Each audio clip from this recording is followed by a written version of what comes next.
बच्चे ने दी माँ बाप को एक सीख।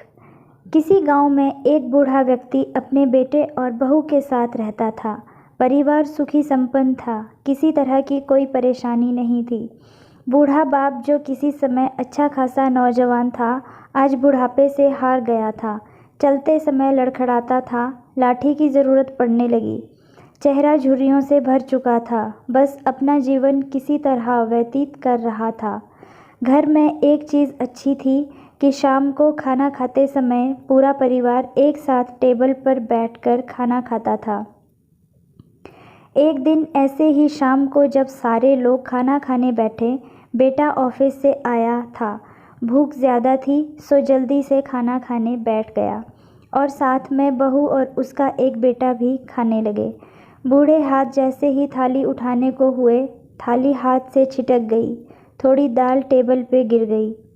बहू बेटे ने घृणा दृष्टि से पिता की ओर देखा और फिर से अपना खाने में लग गए। बूढ़े पिता ने जैसे ही अपने हिलते हाथों से खाना खाना शुरू किया तो खाना कभी कपड़ों पे गिरता, कभी ज़मीन पर। बहू ने चिढ़ते हुए कहा, हे राम, कितनी गंदी तरह से खाते हैं। मन करता है इनकी थाली किसी अलग कोने में लगवा देते हैं। बेटे ने भी ऐसे सिर हिलाया जैसे पत्नी की बात से सहमत हो। उनका बेटा यह सब मासूमियत से देख रहा था। अगले दिन पिता की थाली उस टेबल से हटाकर एक कोने में लगवा दी गई। पिता की डबडबाती आंखें सब कुछ देखते हुए भी कुछ बोल नहीं पा रही थी। बूढ़ा पिता रोज़ की तरह खाना खाने लगा। खाना कभी इधर गिरता, कभी उधर। छोटा बच्चा अपना खाना छोड़कर लगातार अपने दादा की तरफ देख रहा था। माँ ने पूछा, क्या हुआ बेटे, तुम दादाजी की तरफ क्या देख रहे हो और खाना क्यों नहीं खा रहे?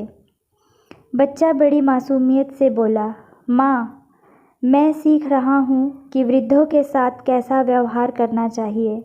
जब मैं बड़ा हो जाऊँगा और आप लोग बूढ़े हो जाओगे तो मैं भी आपको इसी तरह कोने में खाना खिलाया करूँगा।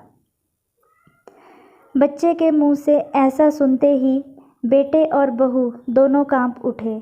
शायद बच्चे की बात उनके मन में बैठ गई थी, क्योंकि बच्चे ने मासूमियत के साथ एक बहुत बड़ा सबक दोनों लोगों को दिया था। बेटे ने जल्दी से आगे बढ़कर पिता को उठाया और वापस टेबल पे खाने के लिए बिठाया और बहू भी भागकर पानी का गिलास लेकर आई कि पिताजी को कोई तकलीफ़ ना हो। इस कहानी से शिक्षा मिलती है कि माँ बाप इस दुनिया की सबसे बड़ी पूंजी है। आप समाज में कितनी भी इज्जत कमा ले या कितना भी धन इकट्ठा कर ले, लेकिन माँ बाप से बड़ा धन इस दुनिया में कोई नहीं है।